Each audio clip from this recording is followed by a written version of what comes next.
Skin editor, Dr. Jason Michaels, is here with more on his story. You think that these Hollywood actors are untouchable and they have all the money in the world, but you can't stop cancer. He's in his mid-30s. I mean, the truth of the matter is he's a young guy. He was recently diagnosed with a malignant form of skin cancer of his upper lip, treated very successfully, but it's something to be concerned about. And so what I thought we'd do today is talk in relation to skin cancer and then maybe give some tips on how to protect your skin as it relates to these issues that have really come forward. Yeah. And so what I thought we'd do is a few true-false questions for you. Oh, okay. So for a little bit of fun. Well, that's good. I only have 2 answers. Okay. So that's good. That's right. You can't go too bad. First one, sunlight is responsible for over 90% of skin cancer. I'm going to say true because that's the only thing I would think it would, like that's the only thing I can think that would. 90%, and with over 300 days a year of sunshine in Las Vegas, we absolutely have to protect our skin. Out of curiosity, yes. What are some of the other in the 10%? I'm just curious. Genetics has a lot to do with it also. Okay. And different environmental influences, smoking, things like that, may be able to precipitate it as well. Okay. The next true-false question for you. Skin cancer is the most common form of cancer in the United States. Yeah, that's a tough one. I'll say false.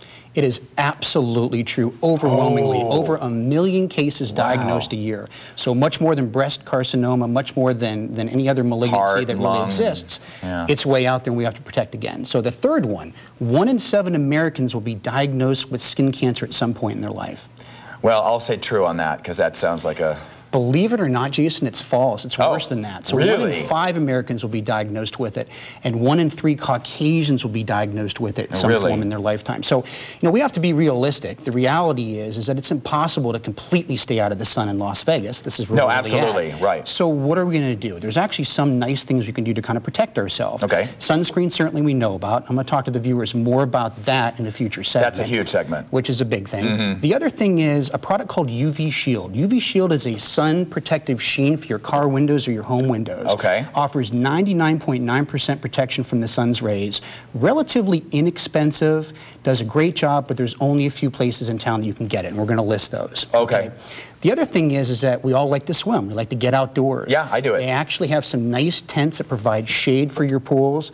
Also a nice way to try and seek the shade and also enjoy the outdoors. Okay. The third thing that I really recommend that I like a lot is UV protected clothing lines. And there's a couple of great companies, Coolabar.com, Slumber.com, a couple of big companies like LL Bean, Night.com is actually doing this as well. Okay. So, and the final thing, of course, being skin cancer screenings by your dermatologist. And there's a free one, right?